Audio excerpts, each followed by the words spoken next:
Hey everyone, welcome back to our channel. We're the Dawnties. My name's Rochelle. I'm your favorite Donna. And today we have our July Book of the Month boxes. Her July Book of the Month boxes. Yes, both of these boxes are mine, but I am so excited to get into this month's books. So if you don't know what Book of the Month is, what is it? It's a book and you order books and you can get a hardcover book for $9.99 a month. And that's a good deal because if you go to Barnes & Noble, it's like $30. So same book, a lot less money. And Yes. It comes straight to your house so you don't have to get out with, people. And they do get a lot of early and new release titles as well. And what they do is they give you an option of between 5 and 7 books, and you go on, you select a book, and it gets shipped to your house. That's what I said. But you can choose up to 5 books per box, and I think I got the max in both of our boxes this month because let me tell you, like, the options were just amazing, and I was like, why not? So let's get into our boxes, and if you want to try them out for yourself, I'm going to leave our referral link down below if you want to try them out. Your first month is $9.99, but from then on out, I think it's like $15 or $16.99, something like that. Still half price. Still half price from And Barnes & Noble. no, people. Fiction forward. So they changed our boxes, and it now says fiction forward instead of you've got great taste. Huh. And the logo on the box. See, they figured you ain't got great taste no more. They've been seeing some of them books you've been having shipped to the house. That is so rude. Hey, it's my not me, goodness. it's the box. The Okay. box says. Okay, well, I'm going to go first. So the first book that I picked out is one that I am super excited about. Do I know what it's about? No. But the reason why I'm so excited is because this is the same author as The Wishing Game, which was my favorite book I read last year. This one is her newest release called The Lost Story by Meg Schaefer. And I love the cover too. It's so cool. So what does this one say? It's a fantasy, Ooh. and it says, let this fairy tale for adults filled with unicorns and hidden kingdoms enchant you with a fable about second chances. Okay. It's got romance, LGBTQ plus themes, multiple viewpoints, and a non-linear timeline. So it says this one is inspired by the Chronicles of Narnia, which I've never seen the movie or read the books. I don't know this story. Me neither. But I know a lot of people like read it growing up and really love it. But I loved her book last year. Like I said, her debut novel was my favorite book I read of all of last year. So I am so excited to get into a new one by her. Alright, and now by Liz Moore, we have The God of the Woods. So this is a literary fiction. And it says, propelled by mysterious disappearance, this epic saga explores the cracks and division of a summer camp community. It's 400 plus pages, non-linear timeline, multiple viewpoints, and your favorite word. Rural. It's rural. So I've been seeing a lot of hype for this book. A lot of people are excited about it, and that's really all I know. So, you know, it seems like there's some sort of mystery. It's not just like a plain literary fiction. There's going to be some mystery in there, so that's fun. Okay. So the next one that I have is The Love of My Afterlife by Christy Greenwood. This looks very interesting, and I look at the colors. Oh, I totally matched the pastels. I did not mean to. Yeah, you did. That Don't is- lie. It looked a little like a raindrop, but in the shape of a heart. Alright, it's Okay. a romance. Out until death do us part. In until death do we meet. This woman may have just found the one in the afterlife. It's a light read. It's salacious, magical, and you're gonna be rooting for the underdog. Okay. Yeah, she meets the one in the afterlife waiting room. You know, this kind of gets me excited for Beetlejuice. I know, I was thinking that scene in Beetlejuice too.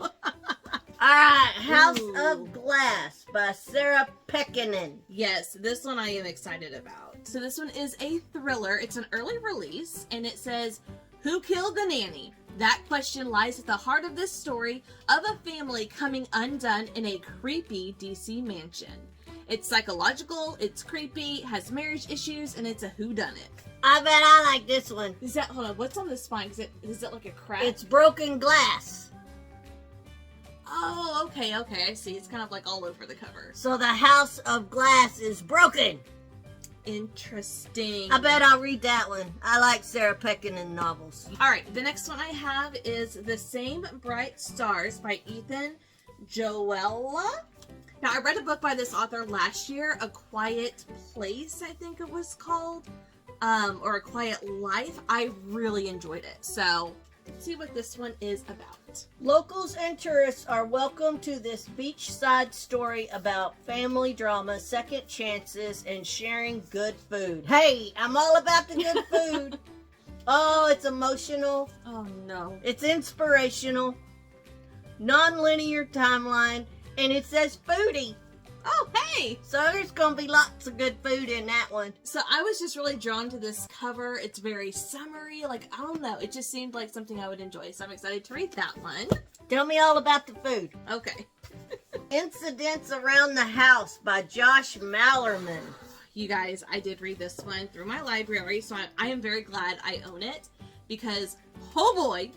It's about Pookie Kid, isn't it? Yes, it's the spooky kid. A Pookie Kid. So it is a horror, and it says, this haunted house horror show about a family stalked by a malevolent entity will have you sleeping with the lights on. Family drama, no quotation marks in this book, just FYI. It's creepy, and it's a haunted house. And this is all about a kid and the other mommy. And oh boy, it was creepy, it was spooky, but I loved it. It was a You good usually don't handle spooky kids. I know. And, like, if you read it through the audiobook narrator sounds like a child. Oh. And it's from the child's perspective. So the majority of the audiobook, you hear. I'm going to have to get that audiobook. It was a really interesting experience. I enjoyed it. I'm going to have to get that audiobook and listen to the creepy kid. All right, the next book I have is called Bear by Julia Phillips. This was a pick from last month that I've heard a lot of great things about, so I wanted to jump on it. I think it's about sisters. On a remote island, two sisters find their relationship upended by a remarkable bear that ambles into their lives. Okay, Baloo. It's serious, siblings, nature, and island. The cover is beautiful. It's stunning. Look at that art. So, and it's a short one too, so I thought, why not? Alright, and this one is Bad Tourist by Caro Carver. This is a thriller, and it says, white sand beaches and luxurious villas turn out to be dangerous distractions in this deliciously dark island thriller. Multiple viewpoints, female friendships, non-linear timeline, and it's glamorous. The cover is like solid pink. Like, interesting. So, sounds like rich people going and just being rich people. And getting into some trouble. Bad tourists. You know, some rich people are jerks. Yeah. Okay, my final book is the book that I was so excited to get my hands on because I gave this 5 stars. I think it's one of my top favorites by this author, and I know it's getting a lot of mixed reviews right now, but this is Middle of the Night by Riley Sager. I liked it. I gave it a 4. I loved this one. So this one says, a reluctant return to his hometown forces a troubled man to grapple with his childhood friend's mysterious abduction. It has multiple viewpoints, non-linear timeline, supernatural. It's got a picture of a funny little ghost. It's a little toasty ghosty. And an unreliable narrator. And all I gotta say is, Hakuna Matata, dude. Hakuna Matata, dude. Loved it. Whoa, That's probably, whoa, that's why that box is so much bigger. Whoa, how many pages this sucker got? $5.95. Alright, coming in at 595 pages, we have All the Colors of the Dark by Chris Whitaker. This is a mystery, and it says, set in a rapidly transforming 1970s America, this epic, complex mystery explores a town where girls are going missing. It's a slow build. It takes place in the 70s. There's murder, and it's 400 plus pages. Yeah, this is why I read on my Kindle. It's heavy. I don't need a workout when I'm reading. And we got the same amount of books, but her book box is a lot taller than mine, so that's the culprit right there. Wow. So then in every Book of the Month box, you also get a bookmark. They just recently changed the format. It used to be shorter and thicker, and now it's not. But we still have the Book of the Month logo, and then on the back, it has a quote. What does this one say? It was bound to happen. It was bound to happen. So cute. I love the little pun joke things that they have on them every month. You can submit your suggestions for the bookmark, so this one tells you who inspired it. Oh, That's cool. That is cool. And she's from Princeton, Texas. Hey, I know where that is. Yes, we do. So here's a look at all 10 books that I picked out for our Book of the Month boxes for the month of July. Leave a comment down below. Let us know if you've read any of these or which one of these intrigued you. And if you do have Book of the Month, which one of these did you pick for your options this Whoa, month? that one book weighed as much as all the others. That's crazy. And if you want to try Book of the Month for yourself, you don't have a subscription with them yet, I'm going to leave our link down below if you want to try them out. It would definitely help us out, so thank you. I'm so excited. I think I'm most excited to have this, even though I've already read it. I loved it, and I got to put it with all my other Riley Sager books. Yep. It's one on my special shelf. But that's it for us today. Thank you guys so much for watching, and we'll see you in our next video. Bye. Bye.